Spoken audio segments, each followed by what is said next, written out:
My husband abandoned me when I was about to give birth and chose to be with his mother. Now he's livid because I made another man fill his role. Last month, my wife called me in a frenzy telling me that her water broke and that she was going into labor. This was incredibly shocking to both of us because she was still early on in the pregnancy. The problem with this is that I was already on the road, about 30 minutes away tending to my mother, who had just called to tell me that she was in an accident. Not a significant one, but it still shook her up. I told my wife to call an ambulance because I would not be turning around to drive her to the hospital and witness her birth. She yelled, cursed, cried, and screamed at me through the phone while I tried to calm her by telling her to call my sister if she didn't want to call an ambulance since my sister only lives 20 to 25 minutes away. After this, she went silent and hung up and I didn't hear from her for about 1 hour and a half. I checked my phone for the first time since getting to my mother, and my sister sent me a video of my wife actively giving birth while holding her male friend's hand the way women squeeze their husband's hands for comfort during labor. My sister immediately followed up the video with a text that said, "When are you going to get here?" I ignored this text and asked her if she's the one who drove my wife to the hospital and she responded no. I asked her who did and she informed me that it was my wife's male friend, who lives only 10 minutes away, who drove her and was getting his hand squeezed by my wife. I ended up just asking my sister for the full story while I drove my mother back to her home since everything was sorted with the accident. Long story short, instead of calling my sister or an ambulance, my wife called her male friend that I've always unliked but never informed my wife. I told my sister to get on FaceTime with me, but not to make it obvious to anyone else in the delivery room, and I would stay silent on the other end. During the call,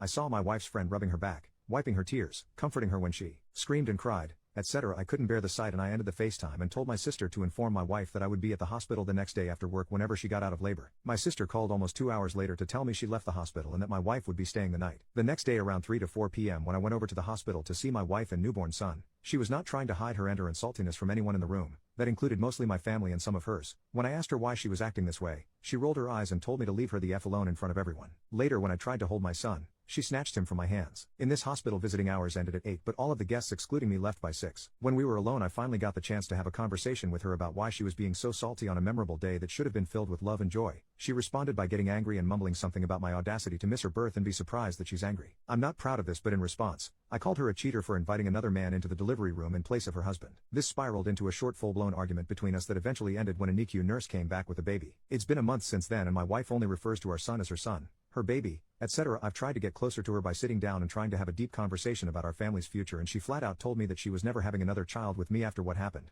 which deeply hurt me. Last week I heard my wife on the phone talking about who would be godfathers and mothers to our son. She told whoever was on the other end that she would be choosing the male friend as godfather because he was there for me when Richard couldn't care less. This post is all over the place, but let me know if I overreacted in the argument when I saw her in the delivery room after she gave birth, or if anyone knows how to fix my marriage and family.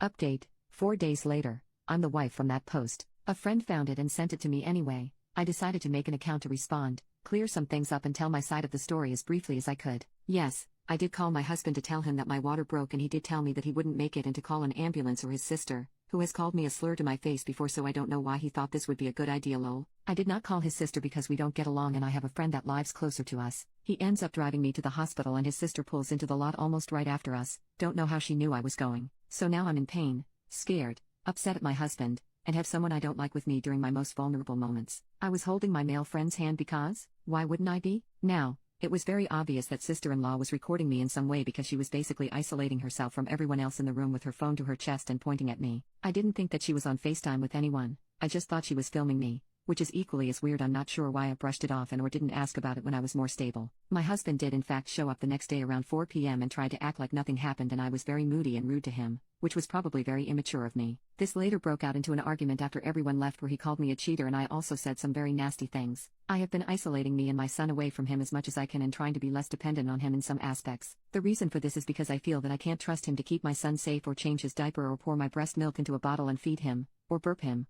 or basically do anything for my son at all. I and my son are indeed financially dependent on my husband like he has stated before, and because of this fact I cannot divorce him, not now at least, because I do not have any support system or family that lives near us to help me and my son, and I am still in school. I know staying for the kids isn't healthy, but my family has recommended for me to stay for the sake of my schooling and my son's happiness. My husband had stated many times that he was apologized, but these quote apologies were just along the lines of "I'm sorry, will you stop being angry now?" No, I am not sleeping with the male friend. We've been friends since 2nd grade and there's never been anything romantic or intimate between us.